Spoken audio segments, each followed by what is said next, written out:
My name is Jong-woo Han. I'm the president of Korean War Legacy Foundation here in San Juan, Puerto Rico. This is February 11th, 2016. This is great honor and pleasure to meet with you and to listen from you about your service. Could you introduce yourself to the audience? Your name and spell it for them, please. Yes, my name is Carlos Rodriguez. I am 83 years old. I have a beautiful daughter, a wonderful wife. I served in the Army for 23 years. Also, I worked for 20 more years with the federal government as a civilian.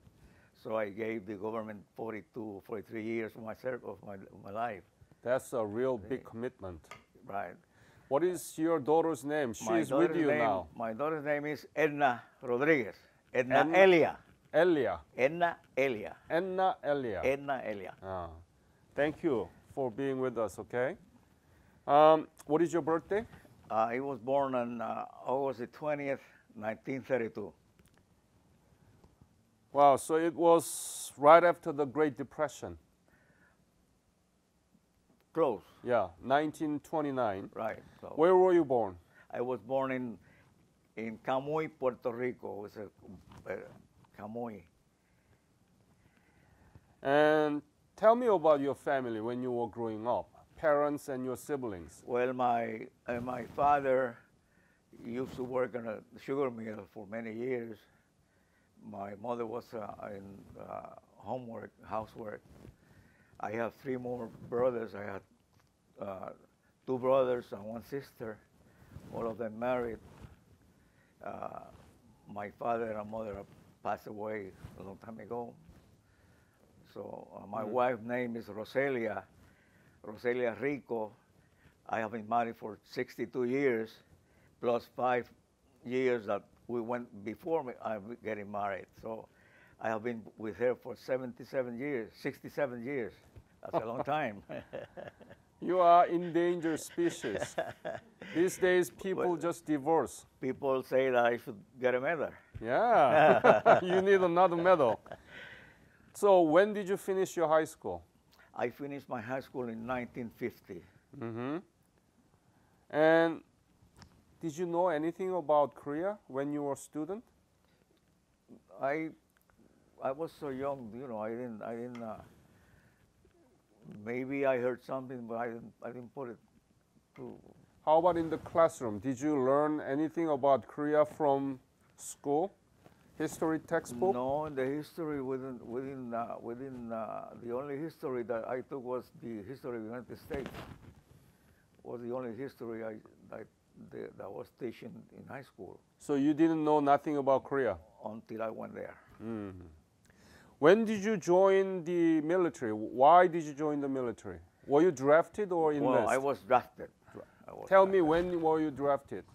Well, I was a member of the National Guard. Mm-hmm. And when my notice came, I requested active service in the U.S. Army. So I went from National Guard to the U.S. Army, regular Army. When did you become the real Army? Well, that was in because I went first as a National Guard, and then I reverted to RA. That was when I had almost 3 years service as a National Guard. I joined the regular Army. So was it after the war, Korean War? That was in 1953. Mm-hmm. And what was your specialty? Rifleman or? No, I took training as a heavy weapons infantryman, but then when I went to Korea, they assigned me to be an MP, military policeman. Oh. I have been a police all my life. So when did you arrive in Korea and where did you arrive? Okay, I left Puerto Rico on the 6th of January. That was the Three Kings Day here. And I went... January 2nd? 6. Yes, 6. What year? 53? 53. Mm-hmm. And let me see.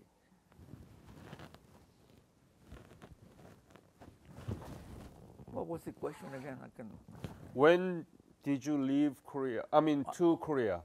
Well, I left Puerto Rico on January Six. 6th, on the 56, and I arrived Korea that month.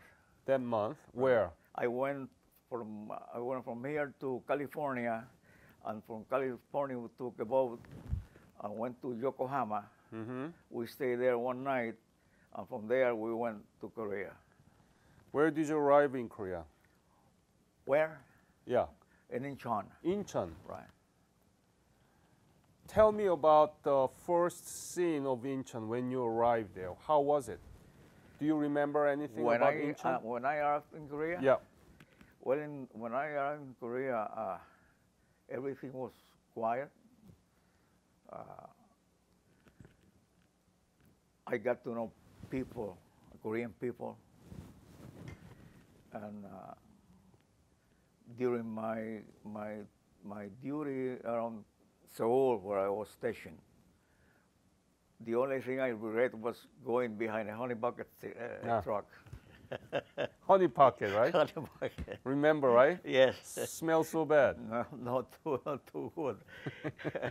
Because if you happen to be behind one of them while you were Ahead of them.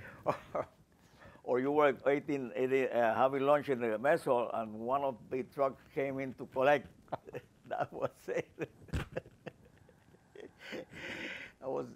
But I did have a good time in Korea. I have few danger encounters, very few. Tell me about it. How was it? When was it? Okay, I used to work railway security. Uh-huh. And we were in charge of taking a train from Seoul down to the south. In 1956, my train was 19 what? 1956. Oh, so you were there until No, 1956. until 1957 when I came back to the States. Okay. On Thanksgiving of 1956, I took the train, the supply train, with all the Thanksgiving dinner to each one of those detachments along the road. That was my main duty during Thanksgiving. Otherwise, I worked the supply trains. I got robbed once with a butter load. They empty me wagon. But it's even though I was in a danger zone, I feel secure. I didn't. Of course, we have certain instances where we have to intervene with the Korean people, but the ones that work with us in the company, for example, the waitresses in the mess hall, they were nice people. We have tailors, we have houseboys. They were wonderful. But you also had the not too good people, right? But in all, I did enjoy my stay in Korea.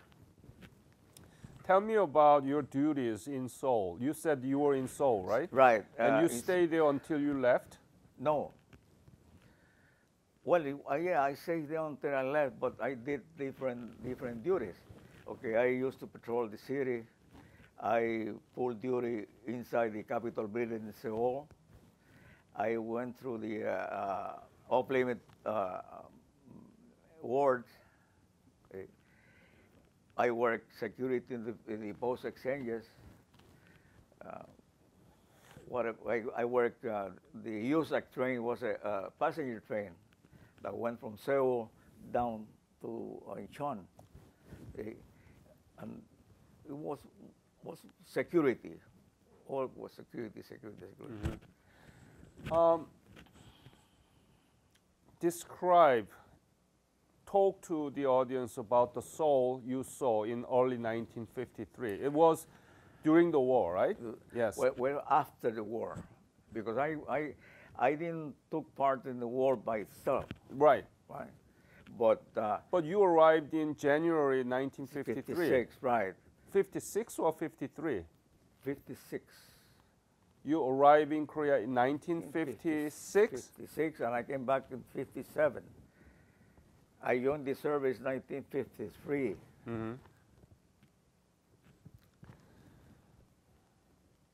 So tell me about Korea, I mean Seoul, that you saw. How was it? Was it completely destroyed at the time? The Seoul I saw was not completely destroyed. It had buildings. The Capitol building was intact. I used to pull duties inside the building, and they will pick me up in the morning, and take me back to the company. But I didn't see that much destruction in Seoul. See, it was. Nobody knew that there was a war going on. Was it dangerous to walk around, or? No, it was not dangerous to walk around, but we could not go downtown by ourselves. We have to go in group.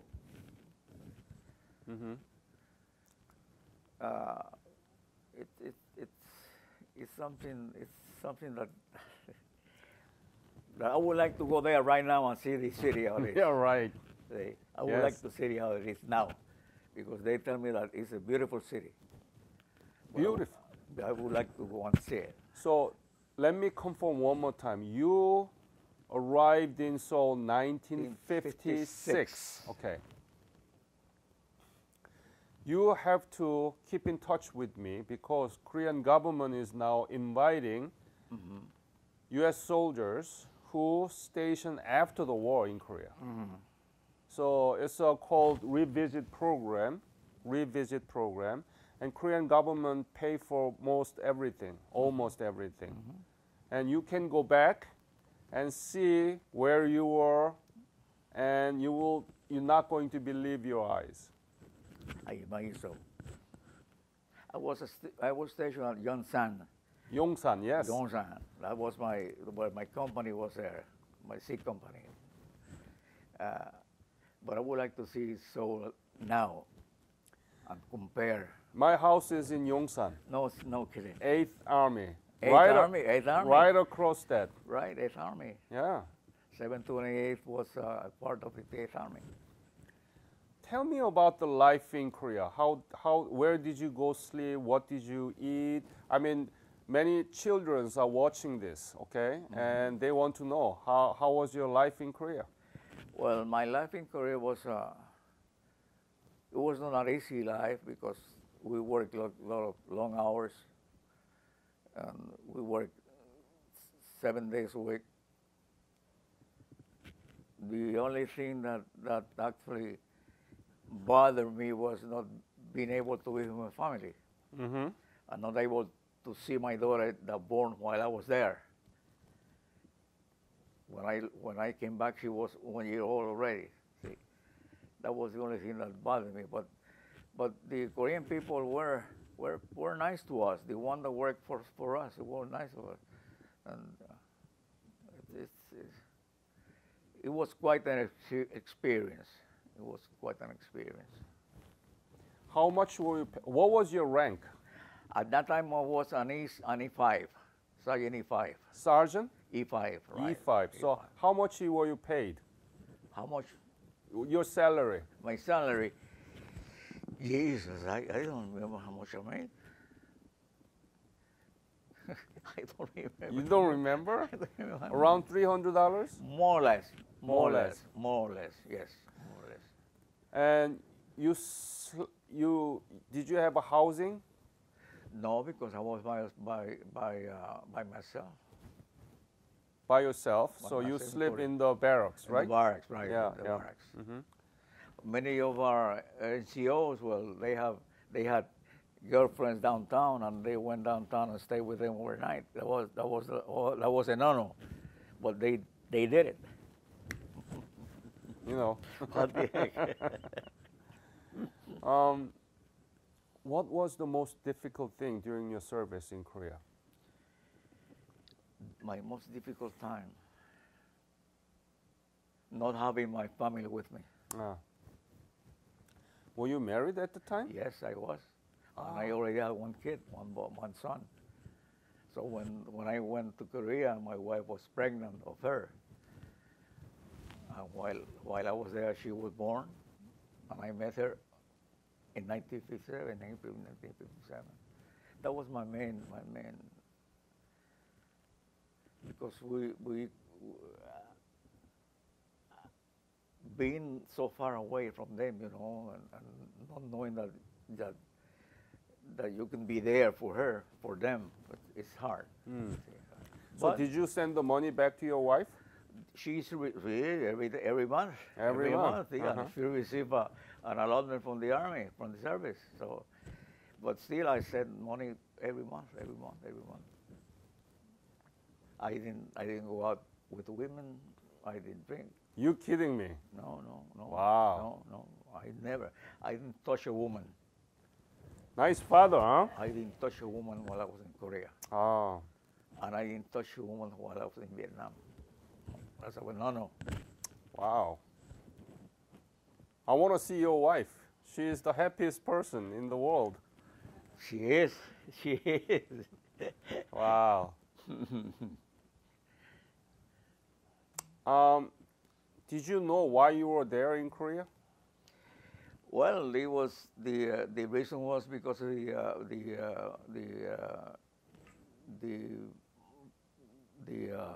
how can I say? North Korean communism?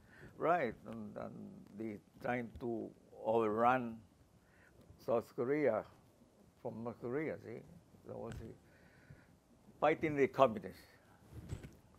Fighting the communists. Right? So what do you think you did for Korean people? What did I do? Well, not me. Why not? Not me. Well, I did. I helped them to get on the feet. I helped them by providing them with food, with clothing, giving help any way we could to the people, because I knew that they were going through a very, very hard time, and they need all the help that we, the government, can give them. Yeah. You know that U.S. and Korea are now the strongest ally, right? Right. Yeah. What do you think about that? That's good, because we have the menace of North Korea, and we have to go. We have to be side by side with them. Mm-hmm. Right.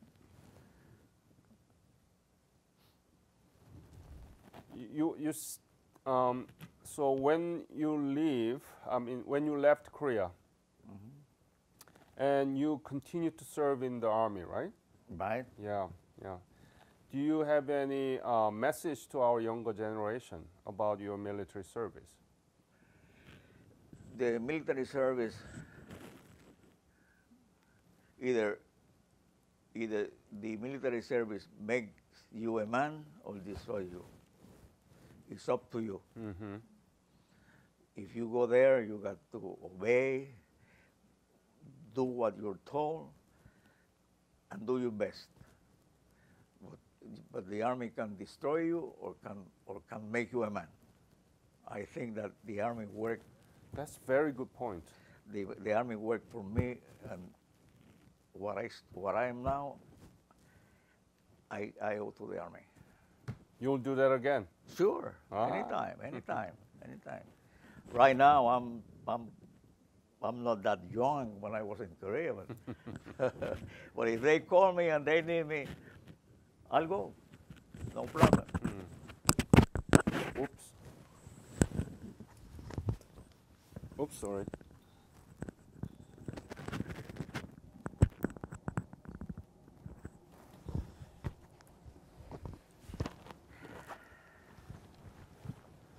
So you know that Korea has developed their economy, right?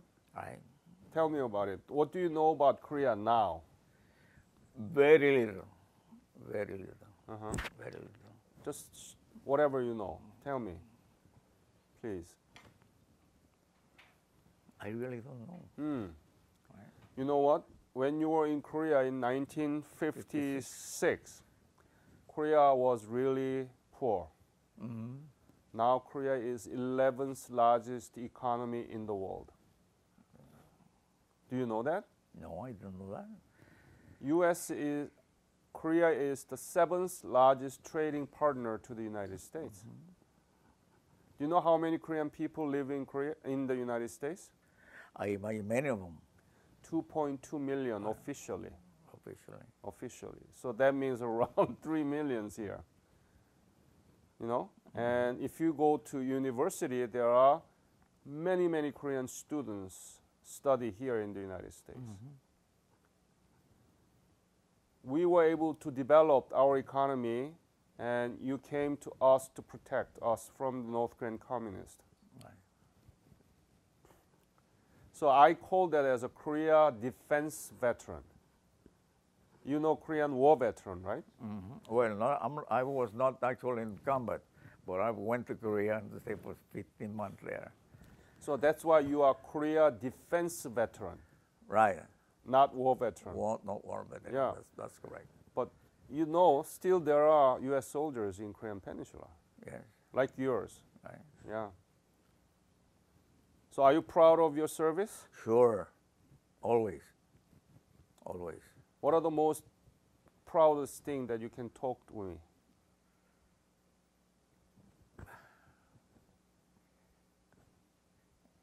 The proudest thing that I can what? Yeah, you think that you did. Being a U.S. citizen. Yeah, being a U.S. citizen. Right. Why?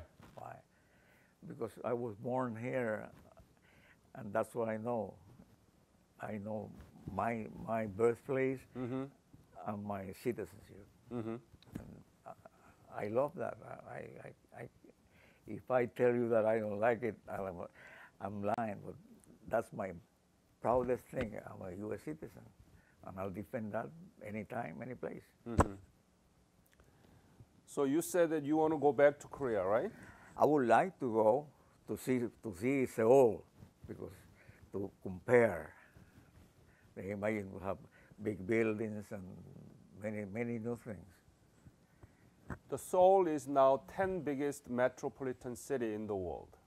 It's bigger than New York City, bigger than Chicago.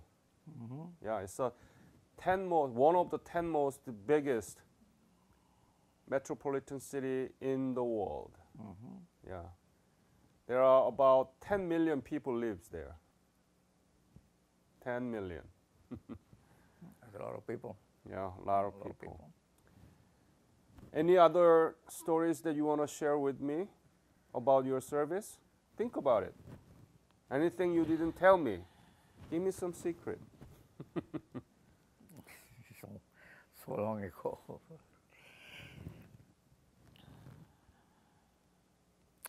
Yeah, I was in one of my stops of the train. We used to go out and check the train. All that. I met a small boy, Korean boy. And he wanted to trade me a weapon for a case of sea rations, and I said no. But he was talking to me in Spanish. Really? Like you and like I do here in Puerto Rico. And I asked him, where do you learn to speak Spanish? He said, well, the Puerto Ricans don't teach me. That's one thing that I always remember. He was talking to you to trade? Yes, he wanted me to trade a weapon for a C-ration case. So he wanted to see ration case. Right, and he wanted to give me the weapon. I said no. But when this was going in Spanish, back and forth, no. Well, but Puerto Ricans taught me. That's amazing, huh? That was amazing. Mm-hmm. Yeah. Any other Korean people that you had? Yes, Sue and Nita. I know a Korean that she's married to a veteran. That she's from Korea, and she's our very, very, very most close friend to us, right? Because we serve with them in Panama, and we have keep the contact with her. And every time we meet each other, it's kisses and hugging, and it's like family. It's like family. Sue is her name. Wow, that's a memory. Yeah. Yeah. Mm-hmm. Carlos, any other story that you want to talk to me? No. No. I want to thank you for your service in Korea, Thank you. even after the war, because we needed it. And that's how we were able to accomplish simultaneous economic development and democratization. Right. So I want to thank you on behalf of Korean nation. And I hope that you can have a chance to go back and compare the Seoul in 1950s and 21st century. It will be a very, You're not very going nice. to believe your eyes. I imagine so. Mm-hmm. Thank you again for coming for the interview. Thank you for having me. Thank you, sir.